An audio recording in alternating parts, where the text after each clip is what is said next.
जय हिंद साथियों, नमस्कार। आप सभी का स्वागत है फिर से RLGS स्टडी यूट्यूब चैनल में। So today will be discuss about of the fundamental right and duties. तो आज की हम इस वीडियो में बात करने वाले हैं मौलिक अधिकार और कर्तव्यों के बारे में।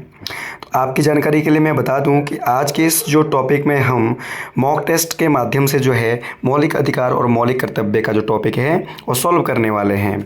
इसमें हम केवल मॉक टेस्ट ही नहीं बल्कि तमाम जो आपका मौलिक अधिकार और मौलिक कर्तव्य हैं उससे संबंधित महत्वपूर्ण प्रश्न और उनके बारे में इन टॉपिक से संबंधित जो है महत्वपूर्ण जो जानकारी के बारे में यहाँ पर चर्चा करेंगे कि ये मौलिक अधिकार क्या होता है, मौलिक कर्तव्य क्या होता है, इसमें कितने मौलिक कर्तव्य हैं, कितने मौलिक अधिकार है और कौन से मौलिक अधिकार का जो प्रावधान है किस एक अनुच्छेद के अंतर्गत किया गया है। तो इसी प्रकार से इस very very important topic all competitive exam में ये आपके जो यहाँ से अनेक प्रकार के जो है प्रश्न आपके पूछे जाते हैं। तो सबसे पहले हम बात करते हैं प्रश्न नंबर 1 की। जो प्रश्न नंबर 1 है उसमें आपका दिया गया है कि आपका भारतीय संविधान, ठीक है, जो भारत का जो संविधान है, भारतीय संविधान के किस अनुच्छेद में, भारतीय संविधान के किस अनुच्छेद के अंतर्गत समानता के अधिकार प्रदान किया गया है। तो अनुच्छेद नंबर 12 या अनुच्छेद नंबर 14 या अनुच्छेद नंबर 19 या अनुच्छेद नंबर 21। सबसे पहले क्वेश्चन को सॉल्व करने से पहले हम बात करेंगे थोड़ा फंडामेंटल राइट के बारे में। जो आपके फंडामेंटल राइट है, सबसे पहली बात तो ये है कि ये USA के संविधान से लिए गए हैं। ये USA के संविधान से लिए गए हैं। इनकी जो कुल संख्या है दोस्तों वो है 6, जबकि पहले कितनी थी, 7 थी। पहले कितनी थी, 7 है और वर्तमान में कितनी है, 6 है। क्योंकि राइट टू प्रॉपर्टी अब फंडामेंटल राइट नहीं है, इसे अब लीगल राइट घोषित कर दिया गया है। इसके बारे में हम आगे जो है बात करने वाले हैं। दूसरी बात कि जो फंडामेंटल राइट है ये संविधान के भाग नंबर 3 में शामिल है, भाग नंबर 3 में शामिल है और आर्टिकल नंबर 12 से लेके 35 यानी 35 तक जो है इनका प्रावधान संविधान के अंदर किया गया है। तो सबसे पहली बात, जो मौलिक अधिकार है अमेरिका के संविधान से लिए गए। इनकी वर्तमान में जो संख्या है वो आपके 6 है, जबकि मूल संविधान में या फिर पहले जो संविधान में कितनी थी, 7 थी। और 7वां जो अधिकार था वो था संपत्ति का अधिकार यानी राइट टू प्रॉपर्टी, जिसको अब कानूनी अधिकार जो है घोषित किया गया है। और दूसरी बात है कि संविधान के किस भाग में है, तो तीसरे भाग में है और आर्टिकल कहाँ पर 12 से लेकर 35 तक इसका उल्लेख किया गया है।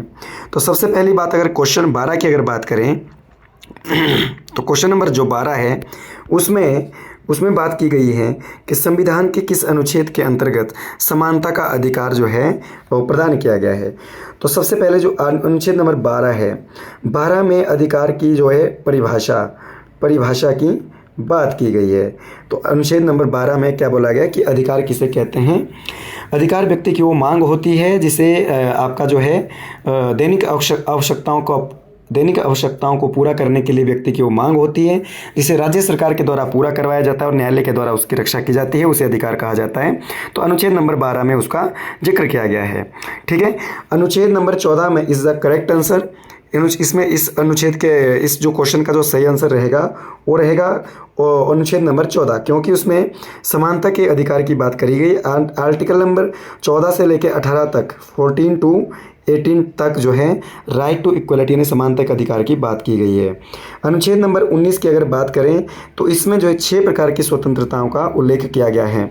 ठीक है, और आर्टिकल नंबर 21 में राइट टू प्राइवेसी यानी आपका जो है जीवन एवं व्यक्तिगत स्वतंत्रता का अधिकार या प्राण एवं दैहिक स्वतंत्रता का अधिकार की बात की गई है।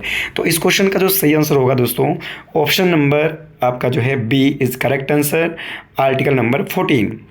क्वेश्चन नंबर 2 की अगर बात करें तो इसमें बोला गया है कि कौन सा मौलिक अधिकार शोषण के विरुद्ध अधिकार की श्रेणी में आता है। यानी जो शोषण के विरुद्ध जो अधिकार है दोस्तों वो 23 और आपका जो है 24 के अंतर्गत आता है। 23 जो आर्टिकल है, आर्टिकल नंबर 23 में बोला गया है आपका जो है मानव तस्करी और बलपूर्वक श्रम का निषेध इसमें किया गया है। और आर्टिकल 24 में चाइल्ड लेबर की बात की गई है, यानी किसी बाल श्रम का निषेध यहाँ पर किया गया है। तो शोषण के विरुद्ध जो अधिकार है वो किस अधिकार के अंतर्गत आता है। तो दोस्तों जैसे इसमें दिया गया है कि सम्मान वेतन का अधिकार, अभिव्यक्ति की स्वतंत्रता, बलात् श्रम का निषेध। तो इस क्वेश्चन के हिसाब से जो है ऑप्शन नंबर जो सी है इसका करेक्ट आंसर हो जाएगा। ठीक है, सांप्रदायिक स्वतंत्रता ये आपका जो है आपका 25 से 28 तक आपका जो है धार्मिक स्वतंत्रता का अधिकार है, उसके अंतर्गत आएगा। ठीक है। और समान वेतन का अधिकार, ये समान वेतन का अधिकार नहीं है, समान वेतन और आपका जो है समान कार्य के लिए समान वेतन सुनिश्चित किया गया है DPSP यानी डायरेक्टिव आपका जो है नीति निर्देशक सिद्धांत के अंतर्गत। तो ये था क्वेश्चन नंबर आपका 2। तो क्वेश्चन नंबर 3 की अगर बात करें तो दोस्तों क्वेश्चन नंबर जो 3 है, अनुच्छेद नंबर 32 को संविधान की आत्मा या संविधान का हृदय किसने कहा था? तो दोस्तों डॉक्टर भीमराव अंबेडकर ने भारतीय संविधान की जो आत्मा है अनुच्छेद नंबर 32 को कहा, जिसमें आता है संवैधानिक उपचारों का अधिकार। संवैधानिक उपचारों का जो अधिकार है आर्टिकल नंबर 32 में आता है, और संविधान के आर्टिकल नंबर 32 को डॉक्टर भीमराव अंबेडकर ने संविधान की आत्मा कहा था। और अगर हम बात करें पंडित नेहरू की, तो इन्होंने जो प्रियम्बल है उसे संविधान की आत्मा कहा था, यानी जो संविधान की जो प्रस्तावना है उसे आपका जो है क्या कहा था? संविधान की आत्मा कहा था। इसी के साथ क्वेश्चन जो अगर दूसरा जो ऑप्शन नंबर डी है एम.एन. राय, ये जो एम.एन. राय थे इनके मन में सबसे पहले संविधान बनाने का विचार आया था, कि संविधान बनाने का जो विचार है सबसे पहले एम.एन. राय के मन में आया था। तो ये भी आपने बात ध्यान रख लेना। एक आपका आता है क्वेश्चन कि बी.एन. राय कौन थे? तो ऑप्शन इसका जो बी.एन. राय, हम पिछली वीडियो में हम इसके बारे में बात कर चुके हैं, इनके बारे में बात कर चुके हैं कि जो बी.एन. राय थे वो आपके एडवाइज़र कमेटी के, संविधान सभा की जो एडवाइज़र कमेटी थी यानी आपकी जो सलाहकार समिति थी उसके क्या थे? ये अध्यक्ष थे। परंतु एम.एन. राय जो थे उनके मन में सबसे पहले संविधान बनाने का विचार आया था, और डॉक्टर अंबेडकर ने आर्टिकल 32 को संविधान की आत्मा या हृदय कहा था, और पंडित नेहरू ने संविधान की प्रस्तावना को संविधान आपके जो है संविधान की आत्मा कहा था। क्वेश्चन नंबर 4 की अगर बात करें तो क्वेश्चन नंबर 4 में बोला गया कि मौलिक अधिकारों का संरक्षण सर्वोच्च न्यायालय द्वारा किया गया है। तो मौलिक अधिकारों का जो संरक्षण है वो सर्वोच्च न्यायालय द्वारा कौन से अनुच्छेद के अंतर्गत किया गया है? यानी मौलिक अधिकारों को का हनन हो, अगर यदि किसी व्यक्ति के मौलिक अधिकारों का हनन होता है तो वो संविधान के किस एक अनुच्छेद के तहत सुप्रीम कोर्ट में अपील कर सकता है। तो सुप्रीम कोर्ट में जाने की बात हो रही है तो आर्टिकल नंबर 32 के तहत आप सुप्रीम कोर्ट में जा सकते हैं, और आर्टिकल नंबर 226 के तहत आप हाई कोर्ट में अपील कर सकते हैं मौलिक अधिकारों को अपील करने के लिए। आर्टिकल 14 के बारे में हम बात कर चुके हैं और 21 के बारे में भी हम बात कर चुके हैं। तो अगला जो क्वेश्चन है दोस्तों क्वेश्चन नंबर 5, अगर क्वेश्चन नंबर 5 की बात करें तो आपका जो भारत में मौलिक कर्तव्यों की अवधारणा किस देश से ली गई है? तो भारत में मौलिक कर्तव्यों की जो अवधारणा है सोवियत संघ रूस से ली गई है। तो दोस्तों मौलिक जो कर्तव्य हैं उनकी कुल संख्या 11 हैं, और ये संविधान के भाग नंबर जो आपका 4 का जो ए है, भाग नंबर 4 का ए में इनको शामिल किया गया है, और आर्टिकल नंबर 51 के ए में ये शामिल है। कुल संख्या कितनी है दोस्तों? 11, भाग नंबर 4 के ए में और आर्टिकल नंबर 51 के ए में, और लिए कहाँ से गए हैं? सोवियत संघ यानी रूस से लिए गए हैं। अमेरिका के संविधान से हमने फंडामेंटल राइट लिए हैं, ठीक है, और आपका ब्रिटेन के संविधान से हमने सिटीजनशिप लिया है यानी नागरिकता का प्रावधान लिया है, संसदीय शासन प्रणाली का जो है प्रावधान यहीं से लिया है, और आपका जापान के संविधान से हमने आपका जो है कानून द्वारा स्थापित प्रक्रिया का प्रावधान भारतीय संविधान के अंदर लिया है। तो इसी तरीके से क्वेश्चन नंबर 5 का जो सही आंसर हो जाएगा, क्वेश्चन नंबर 5 का जो सही आंसर हो जाएगा ऑप्शन नंबर बी, यानी सोवियत संघ रूस से हमने मौलिक कर्तव्यों को लिया है। तो दोस्तों ये सारी चीज़ें, ये जो सारी जो आपकी वीडियो है ये आपको आप रिकॉर्ड भी इसको कर सकते हैं या सेव भी कर सकते हैं, या इसका स्क्रीनशॉट आप ले लीजिएगा। इस तरीके से हम प्रत्येक क्वेश्चन के चारों ऑप्शन इसमें सॉल्व करेंगे, जिससे कि आप क्वेश्चन के साथ साथ जो है कंप्लीट जो आपका टॉपिक है फंडामेंटल राइट और ड्यूटीज़ का, वो भी आपके जो है बेहतर से बेहतर जो है आपको नोट्स मिल सके, और बेहतर तैयारी आपकी जो है बेहतर तरीके से आप पॉलिटिकल साइंस के जो अलग अलग टाइप के जो क्वेश्चन है वो सॉल्व करने में आपको मदद मिल सकेगी। तो अगला जो क्वेश्चन है क्वेश्चन नंबर 6 की अगर बात करें तो क्वेश्चन नंबर 6 में कहा गया है कि संविधान के मौलिक कर्तव्यों की संख्या कितनी है। तो दोस्तों यहाँ पर हम बात कर चुके हैं कि मौलिक कर्तव्यों की संख्या 11 है, परंतु जो मूल संविधान में जब ये मौलिक कर्तव्यों को संविधान में जोड़ा गया तो प्रारंभ में जो इनकी संख्या थी दोस्तों वो कितनी थी? आपकी जो है 10 थी। कितनी थी? 10 थी। क्लियर। इसके बाद जो है अगला जो क्वेश्चन है क्वेश्चन नंबर 7, मौलिक कर्तव्यों को संविधान में किस अनुच्छेद के अंतर्गत जोड़ा गया है? तो दोस्तों ये भी मैं अभी आपको बता चुका हूँ कि आर्टिकल आर्टिकल नंबर 51 का जो ए है उसमें आपका जो है मौलिक कर्तव्यों को शामिल किया गया है, मौलिक कर्तव्यों को शामिल किया गया है। आर्टिकल 44 और आर्टिकल 39 ये डीपीएसपी के अंतर्गत आने वाले प्रावधान हैं। Directive principle state of the policy यानी नीति निर्देशक के सिद्धांत है। आर्टिकल 21 के ए में आता है दोस्तों शिक्षा का अधिकार, शिक्षा का अधिकार, तो ये आर्टिकल नंबर 21 के अंतर्गत आपका आता है। ठीक है, तो इस तरीके से इसके भी हमने चारों ऑप्शन आपके जो है सॉल्व कर लिए हैं। तो क्वेश्चन नंबर, अगर अगला जो नेक्स्ट हम क्वेश्चन की बात करें तो जो नेक्स्ट क्वेश्चन है क्वेश्चन नंबर 8 इसमें बोला गया है दोस्तों कि कौन सा अधिकार संविधान संशोधन द्वारा जोड़ा गया, या कौन सा अधिकार जो है संविधान में संशोधन करने के बाद जो है जोड़ा गया। जीवन का अधिकार यानी ये आता है दोस्तों आर्टिकल नंबर 21 में। शिक्षा का जो अधिकार है ये आता है 21 के ए में। और आपका संपत्ति का अधिकार अभी ये वर्तमान में 300 के ए में है। और जो वोट देने का अधिकार है ये मौलिक अधिकार आपका नहीं है, ये कैसा है, पॉलिटिकल राइट है, राजनीतिक अधिकार है दोस्तों। तो वोट डालने का जो अधिकार है वो पॉलिटिकल राइट है। और वोट डालने की जो न्यूनतम जो आयु है वो 18 वर्ष जो है वो आपकी की गई थी 1989 में। तो दोस्तों आपने ये भी ध्यान रख लेना है, वोट डालने की जो आयु है वो 21 वर्ष से घटा करके 18 वर्ष कब की गई थी, 1989 में की गई थी। आपका जो है 61वां नंबर का संशोधन के द्वारा। 61वां संशोधन जो हुआ था संविधान में 1989 में हुआ था, जिसमें वोट डालने की भारत में जो आयु है वो 21 वर्ष से घटाकर दोस्तों 18 वर्ष की गई थी। संपत्ति का अधिकार जो है वर्तमान में अभी आपका जो आर्टिकल नंबर 300 के ए में है। और आपका जो शिक्षा का अधिकार है दोस्तों 21 के ए में है। और जीवन एवं व्यक्तिगत स्वतंत्रता का अधिकार दोस्तों आर्टिकल 21 में है। तो इसमें क्वेश्चन पूछा कि संविधान के संशोधन द्वारा कौन सा अधिकार जोड़ा गया, तो आर्टिकल नंबर 21 का ए। दोस्तों ये 86वें नंबर का जो संशोधन हुआ था सन 2002 में, सन 2002 में जो 86वें नंबर का संशोधन हुआ था, इसमें जो है शिक्षा के अधिकार को मौलिक अधिकार के रूप में शामिल किया गया था। और इसे संविधान के आर्टिकल नंबर 21 में 21 के ए में शामिल किया गया था। तो इसका जो करेक्ट आंसर हो जाएगा दोस्तों ऑप्शन नंबर बी। तो इसी तरीके से अगर आपको वीडियो पसंद आई है तो वीडियो को जरूर लाइक करिएगा, शेयर करिएगा और सब्सक्राइब जरूर कीजिएगा, ताकि इस प्रकार से महत्वपूर्ण टॉपिकों को हम जो है बिल्कुल सीक्वेंस वाइज जो है यहाँ पर सॉल्व कर सकें। अगला जो क्वेश्चन है दोस्तों क्वेश्चन नंबर आपका जो है 9। क्वेश्चन नंबर 9 की अगर बात करें तो क्वेश्चन नंबर 9 में बोला गया है कि मौलिक अधिकारों को संविधान के किस भाग में वर्णन किया गया है। तो दोस्तों इसके बारे में अभी पिछले क्वेश्चन में बात कर चुका हूं कि जो मौलिक अधिकार हैं ये संविधान के भाग नंबर 3 में इनका उल्लेख किया गया है। भाग नंबर जो 2 है दोस्तों ये संबंधित है आपका जो है नागरिकता से, किससे, नागरिकता। ठीक है, भाग नंबर 2 जो है संबंधित है नागरिकता यानी आर्टिकल 5 से लेकर 11। भाग नंबर 3 आपके मौलिक अधिकारों से है और आर्टिकल नंबर 12 से लेकर 35 तक। भाग नंबर जो 4 हैं वो संबंधित है आपका डीपीएसपी से, DPSP directive principle state of the policy.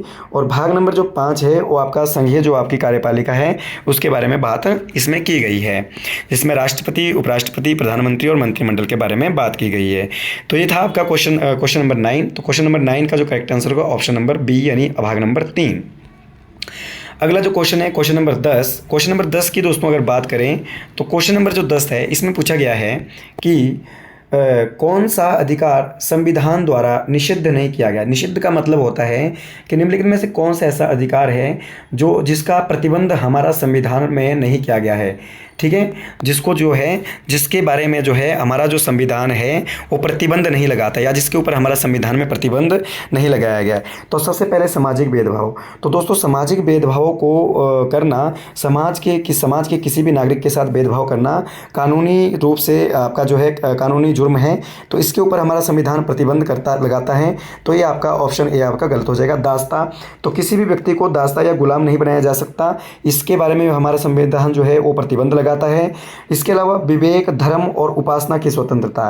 तो दोस्तों इसके ऊपर जो है हमारा संविधान प्रतिबंध नहीं लगाता, क्योंकि इसका जो उल्लेख है संविधान की प्रेम्बल के अंदर किया गया है कि संविधान की प्रेम्बल के अंदर जो है कोई भी व्यक्ति विश्वास, धर्म और उपासना को करने में पूर्ण रूप से स्वतंत्र है। वो किसी भी धर्म की पूजा कर सकता है, किसी भी ईश्वर की उपासना या किसी भी धर्म में आस्था या किसी भी ईश्वर में आस्था रख सकता है, या किसी भी चीज़ में आपका जो विश्वास रखना उसका आपका जो है व्यक्तिगत अधिकार है। तो ये जो इसका जो ऑप्शन क्वेश्चन, इसका जो सही आंसर हो जाएगा ऑप्शन नंबर सी। और बाल श्रम का तो बिल्कुल आपका जो है निषेध किया गया है भारतीय संविधान के अंदर। तो यहाँ पूछा गया था कि किसके द्वारा जो है निषिद्ध नहीं किया गया है, कौन सा जब प्रावधान है जो भारतीय संविधान में प्रतिबंधित नहीं किया गया है। तो इसका जो सही आंसर हो जाएगा ऑप्शन नंबर सी। अगले क्वेश्चन की ओर बढ़ते हुए दोस्तों, क्वेश्चन नंबर 11।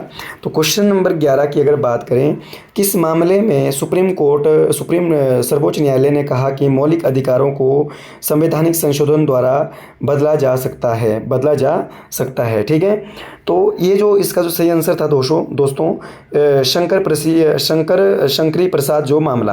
तो दोस्तों अगर शंकरी प्रसाद मामले की अगर बात करें तो ये भूमि सुधार से संबंधित था। और इसमें जो है ये जो लगभग 1951 में जो संविधान का पहला संशोधन था उस एक अधिनियम से आपका जो है जुड़ा था। और इसी जो केस के सिलसिले में सुप्रीम कोर्ट ने डिसीजन दिया था कि आपका जो मौलिक अधिकार है वो संवैधानिक संशोधन के द्वारा जो है बदला नहीं जा सकता है। मौलिक अधिकारों को संविधान में संशोधन करके नहीं बदला जा सकता है। अगर हम बात करें यहाँ पर आपका जो है केशवानंद भारती केस की, तो ये 1973 में सुप्रीम कोर्ट में आया था। ठीक है, और अगर गोलकनाथ मामले की अगर बात करें तो गोलकनाथ जो मामला है दोस्तों ये 1967 में सुप्रीम कोर्ट में आया था। और जो 1967 में फंडामेंटल राइट से ये रिलेटेड था कि संविधान जो है आपकी जो संसद है वो आपकी मौलिक अधिकारों को घटाने में जो है संवैधानिक संशोधन नहीं कर सकती है, या फिर मौलिक अधिकारों को अल्प करने में संवैधानिक संशोधन नहीं कर सकती, संवैधानिक संशोधन के द्वारा उसे अल्पीकरण नहीं कर सकती है। अगला मिनर्वा मिल्स की अगर बात करें तो मिनर्वा मिल्स जो है दोस्तों ये 1980 में सुप्रीम कोर्ट में आया था। मिनर्वा जो मिल है ये 1980 में आपका जो है सुप्रीम कोर्ट में आया था। इसमें संविधान के आपका जो मूल ढांचे को परिवर्तन ना करने का सजेशन सुप्रीम कोर्ट के द्वारा दिया गया था। 1973 में भी आपका केशवानंद भारती केस ने यही बात कर दी और 1980 में भी आपका जो है मिनर्वा मिल्स में भी यही बात आपकी की थी कि संसद जो है संविधान के मूल ढांचे में परिवर्तन नहीं कर सकती। तीनों के तीनों केस आपने ध्यान रखना। केशवानंद भारती केस का जो आया था ये आया था आपका जो है 1973 में। शंकर हरि प्रसाद जो है 1951 में ये जो है आपका पहला संशोधन के अंतर्गत आया था। गोलकनाथ जो मामला है ये 1967 में आया था। और मिनर्वा मिल्स जो है 1980 में सुप्रीम कोर्ट में ये केस जो है आए थे, जिसमें सुप्रीम कोर्ट ने इनको अलग अलग तरीके से जो है अलग अलग केस में अलग अलग जो है डिसीजन लिए थे। तो ये था क्वेश्चन नंबर 11। आगे हम बात करेंगे क्वेश्चन नंबर 12 की। तो दोस्तों क्वेश्चन नंबर जो 12 है इसमें भारतीय संविधान में शैक्षणिक संस्थाओं की स्थापना की जो स्वतंत्रता है किस अनुच्छेद के अंतर्गत की गई है। तो शैक्षणिक जो स्वतंत्रता है दोस्तों आर्टिकल नंबर 30 है उसमें अल्पसंख्यक के हितों का संरक्षण की बात की गई है। और उनको जो है वहाँ पर शैक्षणिक संस्थाओं को स्थापित करने का भी यहाँ पर अधिकार की बात की गई है। ठीक है, तो ये था article number 30। Option number B is correct answer. Article number 21 में हम पिछले जो क्वेश्चन में बात कर चुके हैं। आर्टिकल नंबर 19 में जो है आपकी 6 स्वतंत्रताओं का वर्णन किया गया है। और आर्टिकल नंबर 25 में धार्मिक स्वतंत्रता का उल्लेख इसमें किया गया है। धर्म का प्रचार प्रसार करने की इसमें स्वतंत्रता की बात की गई है। अगला क्वेश्चन है दोस्तों कि क्वेश्चन नंबर 13 कि आपका जो नागरिकों को न्यायिक सहायता प्राप्त करने का अधिकार संविधान के किस अनुच्छेद में है। जो न्यायिक सहायता है वो आपका आर्टिकल नंबर 39 का ए डीपीएसपी जो है उसके अंतर्गत इसमें बात की गई है नीति निर्देशक सिद्धांत में कि आपका जो है भारतीय नागरिकों को निःशुल्क जो है न्यायिक जो सहायता है वो प्राप्त करने का पूर्ण रूप से जो है निर्देश दिया गया है आर्टिकल नंबर 39 के ए में। ठीक है, तो आर्टिकल नंबर 14 के बारे में हम बात कर चुके हैं, 21 के बारे में भी हम बात कर चुके हैं। आर्टिकल नंबर 22 में गिरफ्तारी के संबंध में संरक्षण, यानी जब किसी व्यक्ति को गिरफ्तार किया जाता है तो उसके पास कौन कौन सी प्रोटेक्शंस होती है। इसमें सबसे पहले गिरफ्तार करने से पहले व्यक्ति को उसकी गिरफ्तारी का कारण बताना आवश्यक है। दूसरी बात है गिरफ्तार किए गए व्यक्ति को 24 घंटे के अंदर अंदर किसी स्थानीय न्यायालय में प्रस्तुत करना आवश्यक है। और गिरफ्तार किए गए व्यक्ति को अपने दोष सिद्धि का अधिकार जो है उसको दिया गया है। तो ये सारी की सारी जो चीज़ें हैं आर्टिकल नंबर 22 में दी गई है। ये था आर्टिकल नंबर क्वेश्चन नंबर 13 जिसका सही आंसर रहेगा ऑप्शन नंबर डी, यानी आपका जो है 39 का ए। क्वेश्चन नंबर अगर हम बात करें 14 की, तो क्वेश्चन नंबर जो 14 है इसमें हम बात करेंगे शिक्षा का अधिकार संविधान के किस अनुच्छेद के अंतर्गत जोड़ा गया है? तो शिक्षा का अधिकार, इसके बारे में हम पहले बात कर चुके हैं आर्टिकल नंबर 21 के ए में। आर्टिकल नंबर जो 21 का ए है उसमें शिक्षा के अधिकार को जोड़ा गया 86वां संशोधन सन 2002 में। आर्टिकल नंबर 45 में भी आपका जो है शिक्षा से संबंधित बात की गई है, परंतु ये डीपीएसपी के अंतर की गई है, डीपीएसपी, ठीक है। तो दोस्तों डीपीएसपी के अंदर भी शिक्षा की बात की गई है आर्टिकल नंबर 45 में, और आर्टिकल नंबर 21 के ए में भी आपका जो है शिक्षा की बात की गई है, और आर्टिकल नंबर 51 में भी जो आपका फंडामेंटल ड्यूटीज़ है उसके अंदर भी शिक्षा के बारे में बात की गई है, और आर्टिकल नंबर 21 और 19 के बारे में हम बात कर चुके हैं। तो इसका जो सही आंसर होगा, शिक्षा के बारे में बात की गई है, शिक्षा के अधिकार, शिक्षा का जो अधिकार है वो किस एक अनुच्छेद के द्वारा जो है जोड़ा गया है? तो आर्टिकल नंबर सी, यानी आपका जो है 21 का ए, यानी option number C is correct answer. Question number 15 की अगर बात करें तो क्वेश्चन नंबर 15 में मौलिक कर्तव्य 86वां संशोधन द्वारा जोड़े गए थे। तो भाई जोड़ा गया था जो 86वां संशोधन 2000 कब हुआ था भाई? 2002 को हुआ था। तो इसमें कौन सा कर्तव्य जोड़ा गया था? तब 11वां कर्तव्य इसमें शामिल किया गया था, और 11वां कर्तव्य कौन सा था दोस्तों? कि 6 से 14 वर्ष तक के बच्चों को शिक्षा प्राप्त कराने के अवसर प्रदान कराना प्रत्येक माता पिता का कर्तव्य होगा। तो ये था आपका क्वेश्चन नंबर 15 का सही आंसर। तो अगर हम बात करें तो भाषाई सद्भावना या फिर पर्यावरण की रक्षा या वैज्ञानिक दृष्टिकोण अपनाना, ये सभी हमारे क्या है? मौलिक कर्तव्य हैं दोस्तों। तो इसी के चलते आगे क्वेश्चन नंबर आपका जो है 16 में अगर बात करें, क्वेश्चन नंबर 16 में मौलिक कर्तव्य किस समिति की सिफारिश पर जोड़ी गई थी? तो मौलिक जो कर्तव्य हैं, जो यानी जो फंडामेंटल जो ड्यूटीज़ है क्वेश्चन नंबर 16 में, वो आपके जोड़े गए थे सरदार स्वर्ण सिंह समिति। सरदार स्वर्ण सिंह समिति ये बनी थी आपकी 1976 में, 1976 में, और मौलिक कर्तव्यों को 42वां संशोधन सन 1976 के तहत जो है जोड़ा गया था, ठीक है। अगर पीवी नरसिम्हा राव समिति की अगर बात करें तो ये बैंकिंग और वित्तीय सुधार से संबंधित थी। 1991 में ये जो है आपकी अस्तित्व में आई थी। भारतीय वित्तीय व्यवस्था और बैंकिंग व्यवस्था को सुधार करने से संबंधित ये थी। बलवंत राय जो है वो मैं आपको बता दिया है कि फंडामेंटल ड्यूटी से थी। आपकी बलवंत राय मेहता समिति जो है आपकी पंचायती राज से रिलेटेड थी। पंचायती राज के 3 स्तर के बारे में इसने बात की थी। ये 1957 में गठित की, वैसे तो ये 1956 में गठित की गई थी। इसने अपनी रिपोर्ट 1956 में गठित की गई थी। 1957 में इसने अपनी रिपोर्ट दी, और रिपोर्ट में इसने कहा कि भारत में त्रिस्तरीय पंचायती राज व्यवस्था होनी चाहिए, और पंचायती स्तर के जो 3 स्तर है, सबसे ऊपर वाला जो जिला परिषद, बीच में आपका पंचायत समिति, और सबसे नीचा ग्राम पंचायत, तो इसने इसको बात की थी। अटल समिति की अगर बात करें तो ये 1998 में पोखरण परीक्षण और आपका जो है नदी जोड़ों से संबंधित थी। जो पोखरण परीक्षण है दोस्तों, जो परीक्षण हुआ था, पोखरण में परमाणु परीक्षण से संबंधित थी आपकी अटल समिति। Is very very important. थोड़ा इसके बारे में डिटेल से जान लेते हैं कि जो पोखरण जो आपका अटल जो समिति थी ये किससे रिलेटेड थी? जो आपका पोखरण परीक्षण हुआ था, ठीक है, जो पोखरण परीक्षण हुआ था, भारत ने 5 बार जो है परमाणु परीक्षण किया था। पहली बात तो दोस्तों कि भारत ने पहला परमाणु परीक्षण कब किया था?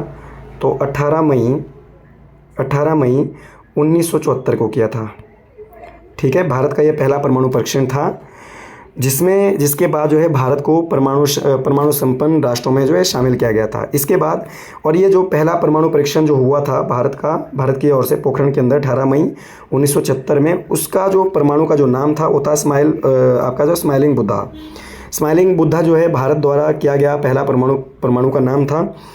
इसके बाद जो है अटल बिहारी वाजपेयी के नेतृत्व में 11 और 13 मई 11 और 13 मई को 11 और 13 जो मई को सन 1998 में पोखरण में भारत ने 5 परमाणु परीक्षण किए, और उसके बाद जो है भारत परमाणु जो शक्ति में वो आत्मनिर्भर बन गया। तो ध्यान रखना दोस्तों, भारत ने पहला सफल परमाणु परीक्षण किया था 18 मई 1974 को, और जिसका जो नाम था वो था स्माइलिंग बुद्धा। और भारत ने 11 और 13 मई 1998 को अटल बिहारी वाजपेयी के नेतृत्व में जो है आपका उस समय जो है अटल बिहारी वाजपेयी जो है वो प्रधानमंत्री थे भारत के। तो लगातार जो है पाँच परमाणु परीक्षणों को जो है आपका परीक्षण किया था, और इनका परीक्षण भी आपका राजस्थान के पोखरण में ही किया गया था।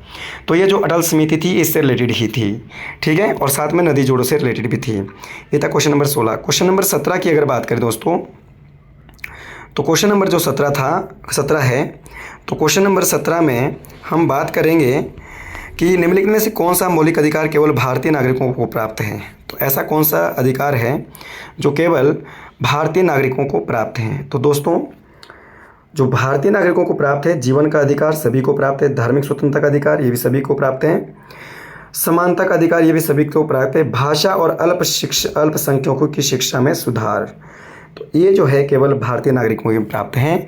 भाषाई अल्पसंख्यकों के लिए शिक्षा का अधिकार, ये आता है आर्टिकल नंबर 29, ठीक है, अल्पसंख्यकों के शिक्षा का संरक्षण, तो ये आर्टिकल नंबर 29 में बात की गई है, ठीक है। धार्मिक स्वतंत्रता का अधिकार आर्टिकल 25 से 28, समानता का अधिकार 14 to 18, और जीवन स्वतंत्रता का अधिकार ये जो है आपका आर्टिकल नंबर 21 में।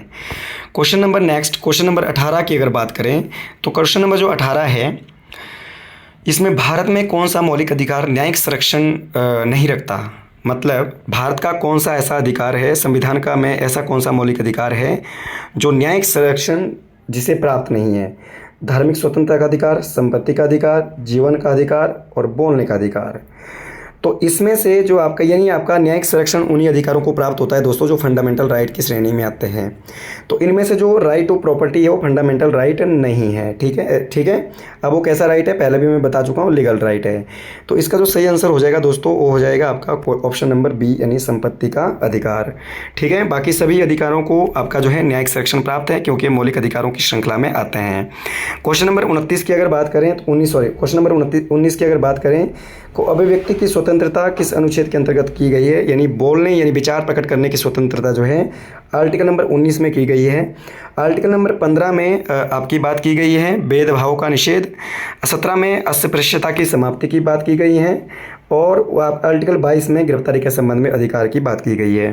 तो ये भी आपने बात ध्यान रखना है। क्वेश्चन नंबर 20 की अगर बात करें तो भारत के किस अधिकार को 44वें संशोधन के द्वारा मौलिक अधिकार से हटाया गया था। तो अभी मैंने बताया कि राइट टू जो प्रॉपर्टी है इसे आर्टिकल नंबर 300 के ए में अब शामिल किया गया है, 300 के ए में इसको शामिल किया गया है, और ये जो है आपका अब कैसा राइट बन गया है, लीगल राइट बन गया है, जबकि ये पहले कैसा था, फंडामेंटल राइट था। तो दोस्तों जब ये फंडामेंटल राइट था तब ये आर्टिकल नंबर 31 में था, और ये फंडामेंटल जो राइट बनाया गया था 1951 में बनाया गया था पहले संशोधन के तहत।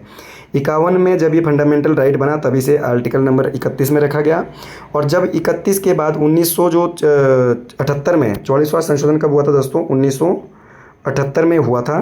तो 1978 के तहत जो है इसको संविधान के मौलिक अध्याय में से हटा करके जो है लीगल राइट बनाया गया, और इसे संविधान का जो है अनुच्छेद नंबर 300 के ए में शामिल किया गया। तो दोस्तों आज के लिए हम बस पार्ट नंबर 1 में, ये आपका जो पार्ट नंबर 1 है फंडामेंटल राइट और ड्यूटीज़ का, इसमें केवल हम आज के लिए बस इतना ही बात करेंगे। नेक्स्ट जल्दी ही हम इसमें पार्ट नंबर 2 के जो बाकी जो बचे हुए जो क्वेश्चंस हैं उनको सॉल्व करेंगे, और इसको सॉल्व करने के पश्चात आई होप कि आपको काफ़ी ज़्यादा आपका जो है यहाँ से जो हेल्प मिलेगी, और इस तरीके से हम क्वेश्चन के माध्यम से ये भी जान पाएंगे कि इनमें इस टॉपिक में से महत्वपूर्ण प्रश्न कौन कौन से हैं और किस तरीके से उनका जो प्रावधान है किस एक अनुच्छेद के अंतर्गत किया गया है। आई होप आपको वीडियो पसंद आया होगा। अगर वीडियो पसंद आया है तो ज़रूर आपका जो है लाइक करिएगा, शेयर करिएगा और चैनल को सब्सक्राइब जरूर कीजिएगा। धन्यवाद। जय हिंद, जय भारत, जय हिमाचल।